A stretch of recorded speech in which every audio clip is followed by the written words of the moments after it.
Hello everybody, this is Jeanette Heater with Divinity Within, and I am answering a question from Melanie Gonzalez. She asked me this question a few months ago, and I'm just taking some time to answer it. It's a really in-depth question, and it's going to have an in-depth answer, so it's going to take a little bit longer, so stick with me. So Melanie Gonzalez, she says, something that really bubbled up for me yesterday was old wounds that I have pushed deep down and tried to make excuses for those that have caused a lot of pain and internal suffering for me in my younger years. I had a good cathartic release and cry, and I feel so much better. I know healing deep wounds is not a one-time thing. So my video request would be related to facing those inner wounds, accepting those inner wounds, and releasing what is no longer needed.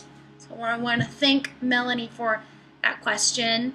You know, this is something that all of us has faced, are wounds, pains, and traumas that have happened in our past that may be affecting us in the here and now.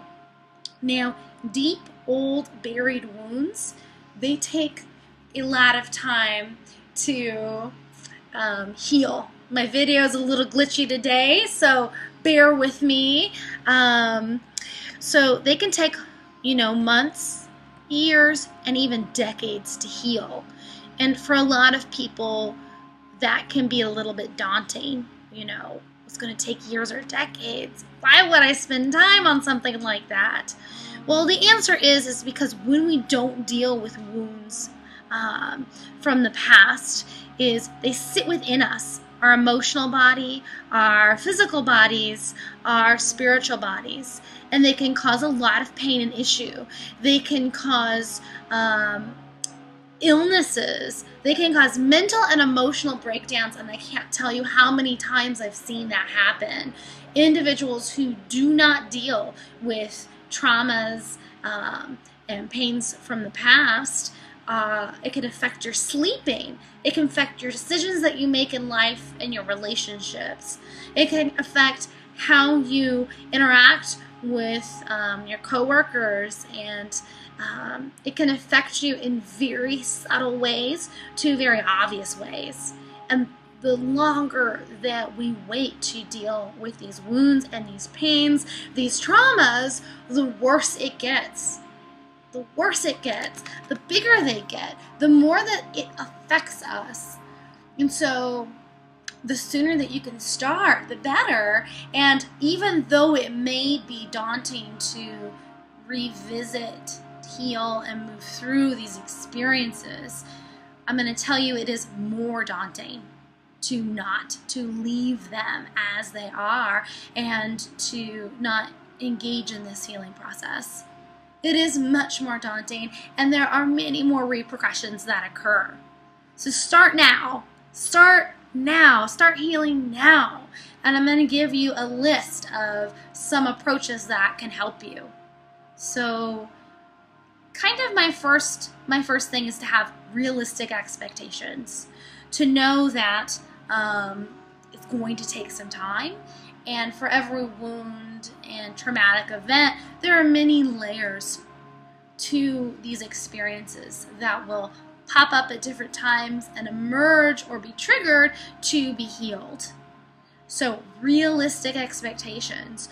When individuals think that the healing is going to happen in one counseling session or even just 1 year, I'm so sorry for these videos, even just 1 year or one healing session, there can be a lot of disappointment, feelings that something's wrong with you when you have these great breakthroughs and then the issue pops up again. So you have to have a realistic, different approaches and tools, conversations with yourself, loved ones, and those that are helping you. So realistic expectations, so you set yourself up for success. So when this pain, fear, trigger, wound arises again, you don't freak out on yourself and talk poorly to yourself, asking yourself, well, what happened? Why am I dealing with this? What's wrong with me? There is nothing wrong with you. You faced trauma and difficulty, and it takes time. Realistic expectations, number one. Number two is, asking for help and advice, seeking out tools. What have people who have faced these things, how have they overcome it? And there's going to be, for every trauma and difficult experience, thousands of ways for you to heal yourself. So see what others are doing to heal themselves and begin to find the approaches that work for you. Changing self-talk, increasing self-love, forgiving yourself, forgiving others, acknowledging your emotions. These are just a few approaches that may work for you. Use of essential oils, working with angels, developing meditative practices or exercise, yoga, or strength training. You have to go on this journey, try things out, art therapy, painting, writing, dancing, self-expression. There are lots of ways to process pains, traumas, and fears, and it is up to you to open and begin to sample and try different approaches and just to find the right combination. So number one, realistic expectations is going to take some time. Number two is to ask for help and advice, to seek out different approaches and to find what works for you. Number three, I think this is really important in general in life, is to develop compassion for yourself, to begin to learn how to love yourself, to talk kindly to yourself. It can be difficult, very difficult to heal when we are putting ourselves down constantly, berating ourselves for how we feel. So begin to love and embrace yourself. It's so important. It's so important just for living a happy life, and specifically also for releasing and healing, facing and overcoming wounds. So number one, realistic expectations. Number two, ask for help, seek advice, find approaches that work for you, try and sample things. Number three, compassion and love for yourself, kindness for yourself and your journey. Something that scared, however you're feeling, begin to embrace and love those feelings. Acknowledge whatever you're feeling. I'm very angry. I'm very sad. I'm very hurt, disappointed, or disgusted. If we just kind of pretend that everything's okay, we can't get better. We can't really acknowledge what's going on, and we can't move forward. So even if these feelings or thoughts are very uncomfortable, you have to begin to embrace these feelings and let yourself know it's okay to be feeling whatever it is that's emerging for you. There are no wrong or right with emotions. It just is. It just is how it is. You feel whatever you feel, and there's always a reason for it. So embrace your feelings, acknowledge your feelings, send love to yourself no matter what, and you will get very, very far. Number one, realistic expectations. Number two, ask for help and seek out advice. Try and sample things. Find a combination that works best for you. Number three, compassion, patience for yourself. Number four, embrace your feelings and know that whatever you're feeling is okay. Allow yourself to cry. Allow yourself to do whatever you need to do, and if you need help and assistance, please seek it out. One of the things that's important about this journey is that when we have pain and trauma, everybody does, you're not alone, but when we have pain and trauma, There's so many different layers involved. There's our emotional body, the feelings we have about it. There are our thoughts, the thoughts of others and statements of others. There is how our physical body responds, whether it's us freezing up or our heart beating really fast. There's spiritual responses.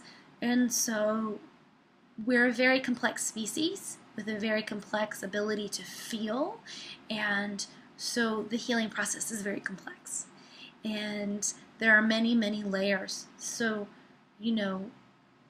it'll arise again even if you've forgiven. It'll arise again even if you've let go of pain. But to know that each layer that arises comes from a different part of ourself.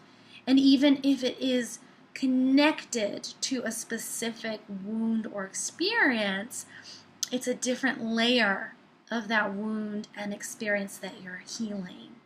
So, I celebrate when a layer comes up, even through tears and anger and frustration. When a new layer of healing comes up, I know that it is an opportunity for growth. And each layer that I work on, I have more freedom and space within me. And that even though sometimes it takes years to process a specific wound, each time you process it, you gain greater healing and you gain greater freedom and knowledge and wisdom. And each time you approach that same wound and experience, you're approaching it a different person. You've developed and healed and have more tools and insights. And so even though it is the same maybe event or experience that you're healing, you are healing another layer of it that you didn't have access to before. And you are increasing greater opportunity for freedom. And you're approaching it from a different perspective because you have more wisdom than you did previously. Number 1, be realistic. This is a journey. Number 2, ask for help and seek out advice and tools. Number 3, have compassion for yourself and love for yourself and kindness for yourself. Number 4, embrace your feelings. Understand that it's okay to feel whatever you feel. Number 5, each layer that comes to the surface is new and an opportunity. And number 6, I really feel it's important to allow yourself to take breaks, because this process can be long and have many layers and need many different kinds of approaches, and it's very complex. You have to take breaks. You have to watch funny movies, go into nature, spend time with your animals, your children, your pets. Do something that just is different than the healing process. Create some sort of normalcy and enjoy life. If you spend 24/7 healing these pains and these wounds and these fears and these worries, you're just going to be bogged down with life, and you're going to have no fun. And life is about also having fun. We have to bring balance. So as we allow ourselves to heal and we move through this healing process, we also enjoy life and experience new things and go out into the world or within our own homes and watch something funny, hilarious, try new hobbies. We do things that have nothing to do with focusing on wounds. In a lot of ways that heals our wounds just by enjoying life. I hope this helps you. Thank you so much for sticking with me and watching this very glitchy video, for taking the time to really take care of yourself and to learn the different ways that you can take care of yourself. I'm sending you very many blessings on your journey. Know that you are not alone, that you can do it. inherently we are creatures of healing, of growth, of learning and expansion, and that anything is really possible. You can do it. You absolutely can do it. You absolutely, I have no question, you can do it. Be kind to yourselves, take care of yourselves, and I'm sending you very many blessings. Again, this is Jeanette Heater from Divinity Within. Take care of yourself.